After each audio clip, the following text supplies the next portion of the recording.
Pour le porte-parole du gouvernement Patrick Mouyaya, la tenue du spécial conseil des ministres à Kisangani traduit la concrétisation de la promesse faite par le chef de l'État. Parce que Kisangani, c'est la ville de la promesse. Vous savez que le président de la République devait être ici avec nous en août, il n'a pas été. Et depuis, les amis de Boyoma et toute la Grande Orientale attendaient cette arrivée du président de la République qui vient par Kisangani commencer son itinérance. Vous vous souvenez qu'après la campagne électorale, c'était une promesse. Le président de la République, il n'est pas venu seul, il est venu avec tout l'état-major général de FARDC. Vous avez suivi la réunion de sécurité. Il est venu avec tout le gouvernement. On va commencer le conseil de ministres. Et hier, si vous étiez là, nous avons eu l'occasion d'échanger avec les médias pour dire toutes les bonnes nouvelles que le président de la République a amené à la population de cette partie du territoire. Le VPM de la fonction publique Jean-Pierre Liaou s'est pour sa part apaisanti sur les efforts déployés dans la redynamisation de l'administration publique. Vous savez, le président de la République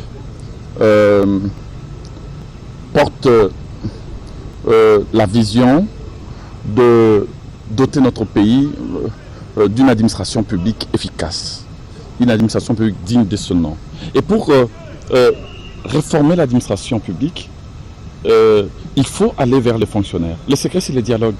Ce que je construis, c'est le dialogue de proximité avec les fonctionnaires. Et c'est ce dialogue qui me permet de prendre de bonnes décisions. Occasion pour le docteur Roger Kamba, ministre de la Santé publique, de donner d'amples éclaircissements sur la question de la résilience du contrat avec les expatriés qui géraient l'hôpital du Cinquantenaire. Depuis très longtemps, cet hôpital, malheureusement, a été géré de telle manière que finalement la population n'y accédait pas.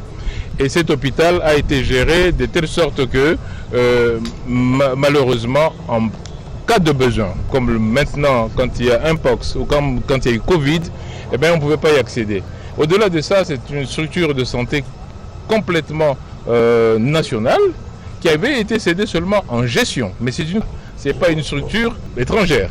Et donc, nous avons décidé de résilier ce contrat et nous avons repris notre hôpital et qui va passer maintenant en service public. Il faut souligner que ce conseil des ministres a réuni tous les membres du gouvernement autour du chef de l'État. Ce dernier est en mission d'itinérance à Kisangani depuis le mercredi dernier.